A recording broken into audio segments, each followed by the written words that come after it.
അക്രമാസക്തമായ മരണത്തിന് വിധേയനായ, തെറ്റായി ജീവിച്ച, അങ്ങനെയല്ലെങ്കിൽ നെഗറ്റീവ് കർമ്മം ചെയ്ത ഒരു വ്യക്തി, അല്ലെങ്കിൽ അതിൻ്റേതായ കുടുംബം, താമസസ്ഥലം മുതലുമായി ബന്ധപ്പെട്ട ഒരാൾ പ്രേതമായി മാറുന്നു. അതിനാൽ ഭൗതിക ശരീരം വിട്ടതിന് ശേഷം അയാൾക്ക് ഉടൻ തന്നെ ഉയർന്ന തലങ്ങളിലേക്ക് പോയി ഭൂമിയിൽ മറ്റൊരു അവതാരം എടുക്കാൻ കഴിയില്ല. പകൽ സമയത്ത് അവർ സാധാരണയായി അവരുടെ ഭൂമിക്ക് മുകളിലുള്ള മാനത്തിൽ അന്തരീക്ഷ ഭൂതലോകം എന്നറിയപ്പെടുന്നു അവിടെ തങ്ങുകയും രാത്രിയിൽ അവർ ഭൂമിയിലേക്ക് ഇറങ്ങുകയും ചെയ്യുന്നു.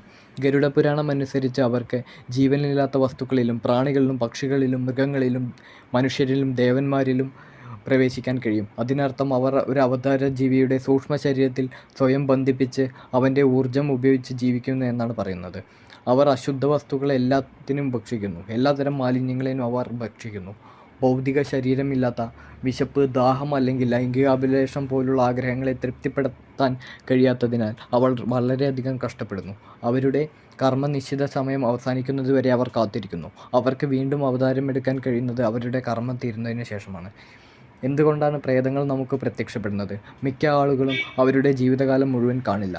അതൊരു പ്രത്യേക വ്യക്തിയുടെ സംവേദനക്ഷമതയെ, സൂക്ഷ്മമായ യാഥാർത്ഥ്യം മനസ്സിലാക്കാനുള്ള കഴിവിനെ ആശ്രയിച്ചിരിക്കുന്നു. ചിലപ്പോൾ അവർ മരണശേഷം ഉടൻ വിട പറയാൻ വരുന്ന ബന്ധുക്കളുടെ മുന്നിൽ പ്രത്യക്ഷപ്പെടുന്നു, അല്ലെങ്കിൽ അവരോട് എന്തെങ്കിലും പറയാൻ ആഗ്രഹിക്കുന്നു. കൂടുതലും ഒരു സ്വപ്നത്തിൽ വൈകാരികമായി ബന്ധപ്പെട്ടിരിക്കുന്ന വിവിധ സ്ഥലങ്ങളെ വേട്ടയാടുന്ന പല പ്രേതങ്ങൾക്കും അവർ മരിച്ചു എന്ന് പോലും അറിയില്ല. അവർ ആരെങ്കിലും കാണുകയാണെങ്കിൽ അവർ പ്രധാനമായും ആഗ്രഹിക്കുന്നത് തങ്ങളിലേക്ക് ശ്രദ്ധ ആകർഷിക്കാനും അങ്ങനെ ആരെങ്കിലും അവരെ സഹായിക്കാനായി ബന്ധപ്പെടാനുമാണ്. പ്രേതത്തിൻ്റെ രൂപത്തിൽ കുടുങ്ങിക്കിടക്കുന്നത് പലപ്പോഴും വളരെ കാലം നീണ്ടു നിൽക്കുന്ന ഒരു നെഗറ്റീവ് കർമ്മമായതിനാൽ അവർക്ക് അതിൽ നിന്നും പുറത്തു കിടക്കാൻ പെട്ടെന്ന് കഴിയില്ല. മരിച്ചവർക്കായുള്ള ചടങ്ങുകൾ കുറഞ്ഞു വരുമ്പോൾ, ആത്മീയമായി കാര്യക്ഷമമില്ലാത്ത മതേതരമായ ഉപയോഗിച്ച് മാറ്റിസ്ഥാപിക്കുമ്പോൾ, അല്ലെങ്കിൽ പൂർണ്ണമായും അവഗണിക്കുമ്പോൾ അത്തരം പ്രേതങ്ങളുടെ എണ്ണം വർദ്ധിച്ചു കൊണ്ടിരിക്കുകയാണ്. അതായത് പ്രേതങ്ങൾക്കായി കർമ്മമൊന്നും ചെയ്തില്ല എന്നുണ്ടെങ്കിൽ അവരുടെ പ്രേതമായുള്ള ജീവിതം തുടർന്നുകൊണ്ടേയിരിക്കും. പ്രേതങ്ങൾ ബന്ധുക്കൾക്ക് ആവർത്തിച്ച് പ്രത്യക്ഷപ്പെടുകയും നിർബന്ധപൂർവം കാണപ്പെടുകയും ചെയ്താൽ ഈ മാനത്തിൽ നിന്നും പുറത്തു കടക്കാൻ അവർ സഹായം തേടുന്നു. നമ്മൾ പ്രേതങ്ങളെ ഭയപ്പെടുന്നു. സാധാരണ പ്രേതങ്ങൾ നേരിട്ട് ജീവന് ഭീഷണിയല്ല, മറിച്ച് അവയെ ശരീരത്തിൽ നിലനിർത്താനോ അവരുടെ സാന്നിധ്യത്തിൽ ജീവിക്കാനോ ആണ്. പ്രത്യേകിച്ച് വളരെ കാലം അത് നമ്മുടെ മേൽ ദോഷപരമായ സ്വാധീനം ചെലുത്തുന്നു. അവർക്ക് ഉയർന്ന ലോകങ്ങളിലേക്ക് പോകണം, പക്ഷേ അതിനായി അവർക്ക് സഹായം ആവശ്യമാണ്. പ്രേതത്തിൻ്റെ സാന്നിധ്യം എങ്ങനെ കണ്ടെത്താം? പ്രേതം ആന്തരികമായി നമ്മുടെ സൂക്ഷ്മ ശരീരത്തിൽ അല്ലെങ്കിൽ ബാഹ്യമായി നമ്മുടെ ജീവിതത്തിൽ വരാം. അതായത് വീട്, അപ്പാർട്ട്മെൻറ്റ് എന്നിവയുമായി ബന്ധപ്പെട്ട്.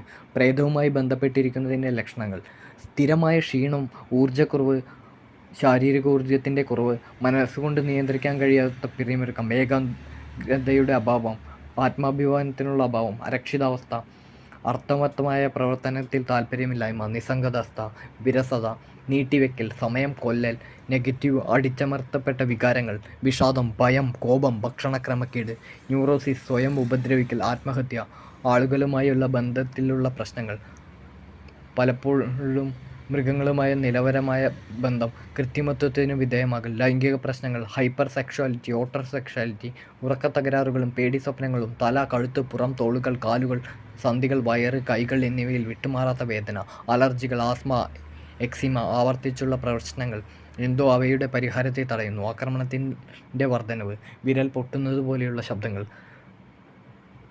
ആത്മീയതയെക്കുറിച്ചും ഭയം, പള്ളികളിലും മറ്റും പുണ്യസ്ഥലങ്ങളിലും വിശുദ്ധ വ്യക്തികളുടെയും വസ്തുക്കളുടെയും സമീപത്ത് വിശുദ്ധ സംഗീതം, പ്രാർത്ഥനകൾ, മന്ത്രങ്ങൾ എന്നിവ കേൾക്കുമ്പോൾ അസ്വസ്ഥതയും അസുഖകരമായ വികാരവും.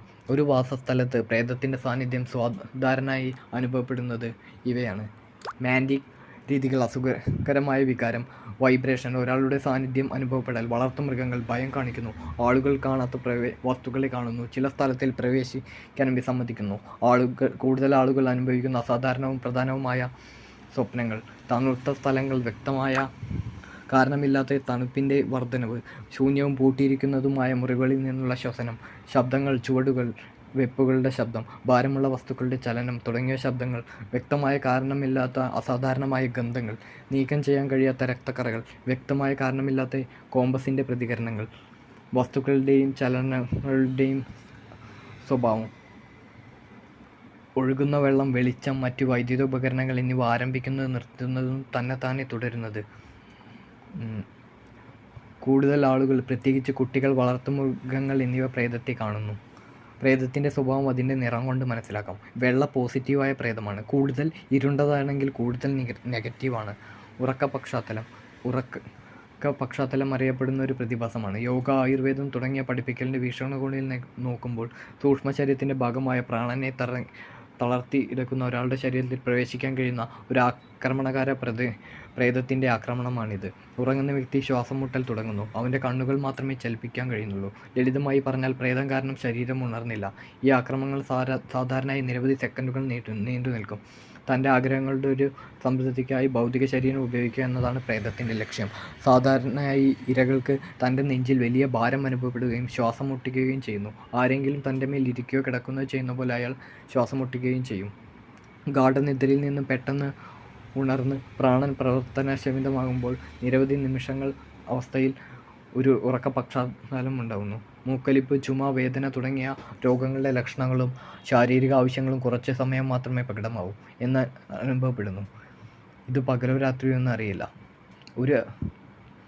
ഒരു ആത്മാവ് ഭൗതിക ശരീരം സ്വീകരിക്കുന്നു. തെറ്റായ അഹങ്കാരം മൂലം ആത്മാവ് ഭൗതിക ശരീരവുമായി സ്വയം തിരിച്ചറിയുന്നു. എന്നിരുന്നാലും ഉറങ്ങുമ്പോൾ ആത്മാവ് ഭൗതിക ശരീരത്തെ മറന്ന സൂക്ഷ്മ ശരീരവുമായി സ്വയം തിരിച്ചറിയുന്നു. ശരീരം ക്ഷീണിതമാകുമ്പോൾ ആത്മാവ് മറ്റൊരു ഭൗതിക ശരീരത്തിലേക്ക് മാറുന്നു. ഈ സ്ഥലമാറ്റ സമയത്ത് സൂക്ഷ്മ ശരീരത്തോടൊപ്പം ആത്മാവും ക്ഷീണിത ഭൗതിക ശരീരത്തെ ഉപേക്ഷിച്ച് ചെറിയൊരു കാലയളവിനുള്ളിൽ മറ്റൊരു ഭൗതിക ശരീരത്തിലേക്ക് പ്രവേശിക്കുന്നു. ഒരാൾ ആത്മഹത്യ ചെയ്ത് അകാലത്തിൽ മരിക്കുമ്പോൾ ആത്മാവ് ഭൗതിക ശരീരം ഉപേക്ഷിക്കുന്നു. പക്ഷേ സൂക്ഷ്മ ശരീരം നിലനിർത്തുന്നത് തുടരുന്നു. കൂടാതെ മറ്റൊരു ഭൗതിക ശരീരത്തിൽ വളരെ കാലം പ്രവേശിക്കുന്നില്ല. അത്തരമൊരവസ്ഥയെ പ്രേതം എന്ന് വിശേഷിപ്പിക്കുന്നു. ഭൗതിക ശരീരത്തിൻ്റെ തടവിൽ നിന്ന് രക്ഷപ്പെടാൻ ശ്രമിക്കുന്നതിനുള്ള ശിക്ഷയുടെ ഫലമാണിത്.